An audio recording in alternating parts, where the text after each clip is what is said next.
Xin chào các bạn đến với series trò chơi dân gian của Sỏi.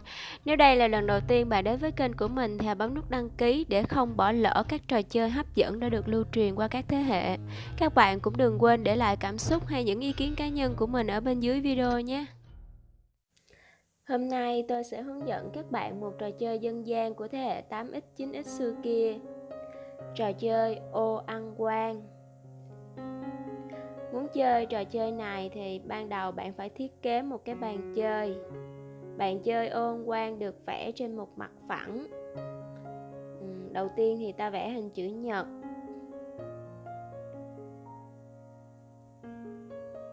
Sau đó chia cái hình chữ nhật này thành 10 ô vuông tương đối bằng nhau, mỗi bên 5 ô đối xứng nhau. Kích thước của mỗi ô to hay nhỏ tùy thuộc vào các bạn lựa chọn, miễn sao cái ô vuông phải đủ to để chứa được khoảng 5 quân cờ.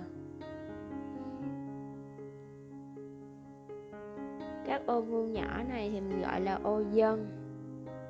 Số lượng quân trong cái ô dân này sẽ là 5 nhân cho 10 ô là khoảng 50 dân. Ở hai đầu của hình chữ nhật cũng có thể gọi là hai cạnh chiều rộng của hình chữ nhật, ta vẽ hai ô bán nguyệt hướng ra phía ngoài. Những ô bán nguyệt này mình gọi là ô quan. Rồi, mình sẽ sử dụng là viên sỏi, đá hoặc hạt đậu để chơi cũng được. Màu sắc của thì tùy các bạn lựa chọn, có thể là một màu, hai màu hoặc là nhiều màu đều được hết.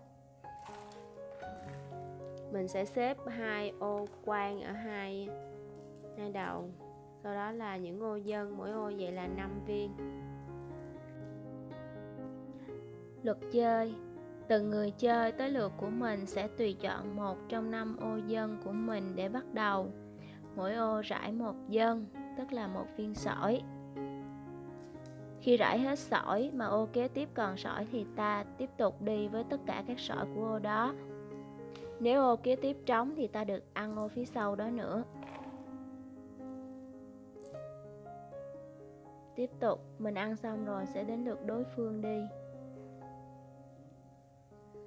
Nếu viên sỏi cuối cùng kết thúc mà liền sau đó là hai ô trống hoặc là ô quan thì người chơi sẽ mất lượt, quyền đi thuộc về đối phương.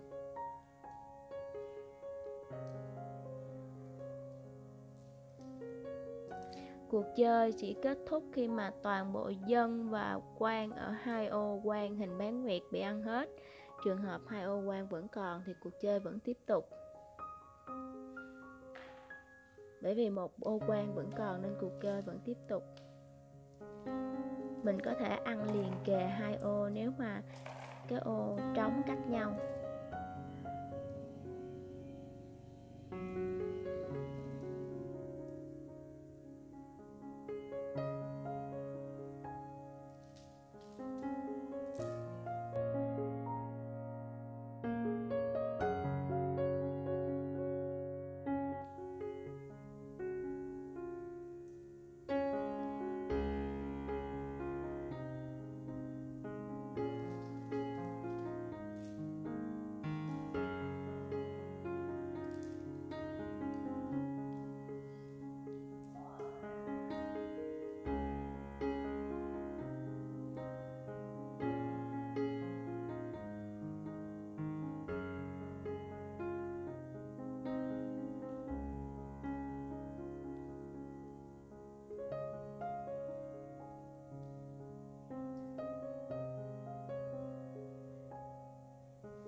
Trường hợp này trong ô quan vẫn còn dân, cho nên là trò chơi vẫn tiếp tục.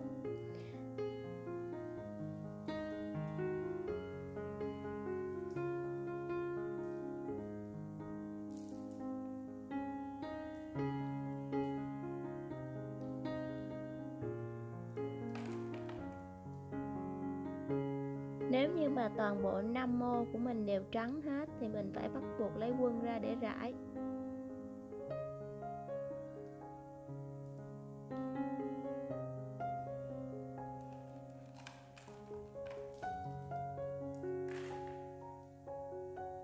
Đây là trường hợp 5 ô đều trắng hết, mình sẽ lấy quân ra để rải.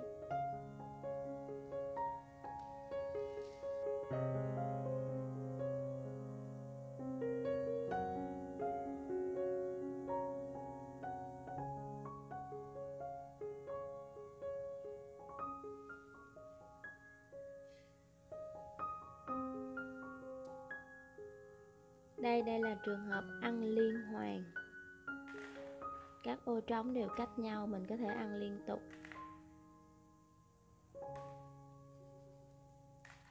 Sau khi cuộc chơi kết thúc thì ta sẽ bắt đầu tính số điểm. Quân sẽ là 1 điểm, còn là Quang sẽ là 10 điểm. Ai có số điểm nhiều hơn thì người đó sẽ giành chiến thắng. Video đến đây là kết thúc. Sỏi xin chào và hẹn gặp lại các bạn ở những video sau.